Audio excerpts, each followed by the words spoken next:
ரசிகர்களின் மிகுந்த எதிர்பார்ப்புக்கு மத்தியில் ஐசிசி சாம்பியன்ஸ் டிராபி வரும் 19ஆம் தேதி கோலாகலமாக தொடங்க உள்ளது. மொத்தம் 8 நாடுகள் பங்கேற்கும் இந்த தொடரில் அணிகள் 2 குரூப்களாக பிரிக்கப்பட்டு குரூப் சுற்று நடத்தப்பட உள்ளது. அதில் இந்தியா, பாகிஸ்தான், நியூசிலாந்து மற்றும் வங்கதேசம் ஆகிய அணிகள் குரூப் ஏவில் இடம்பெற்றுள்ளன.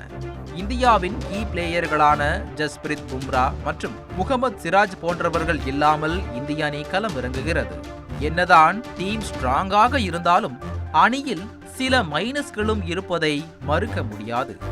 காயம் காரணமாக பும்ரா விலகி உள்ள நிலையில் அவருக்கு பதிலாக ஹர்ஷித் ராணா அணியில் சேர்க்கப்பட்டாலும் பும்ராவின் இடத்தை நிரப்புவது எளிதான காரியமில்லை. இந்திய அணியின் பேட்டிங் லைனப் பலமாகவே உள்ளது. குறிப்பாக டாப் ஆர்டர் பேட்ஸ்மேன்கள் நல்ல ஃபார்மில் இருப்பது அணிக்கு கூடுதல் பலம். நம்பர் 5 மற்றும் 6 களமிறங்கும் வீரர்களான ராகுல் மற்றும் ஹர்திக் பாண்டியா மிடில் ஆர்டருக்கு பலம் சேர்ப்பார்கள்.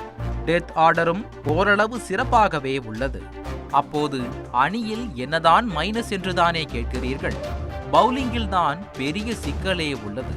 இந்தியா பேஸ் அட்டாக்கில் சற்று வீக்காக இருப்பதாக பார்க்கப்படுகிறது.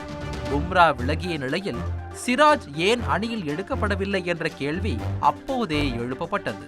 என்னதான் ஷமி மற்றும் குல்தீப் யாதவ் இருந்தாலும் 2 பேருமே காயத்தில் இருந்து மீண்டு வந்து இருப்பதால் அவர்களின் ஃபார்ம் கேள்விக்குரியே.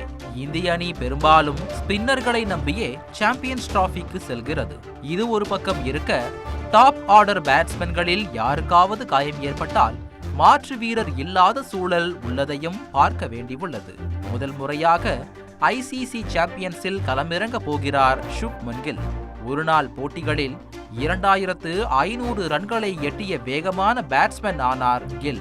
அவர் விளையாடிய கடைசி 3 மேட்ச்களில் 2 ஹாஃப் செஞ்சுரி போட்டு அசத்தியுள்ளார். இந்திய அணி வீரர்கள் இந்தியன் கண்டிஷனில் ஃபார்மில் இருக்கும் நிலையில் துபாய் பிச்சுகளில் ஃபார்ம் குறித்த கேள்விகள் சாம்பியன்ஸ் டிராபியிலேயே தெரிய வரும்.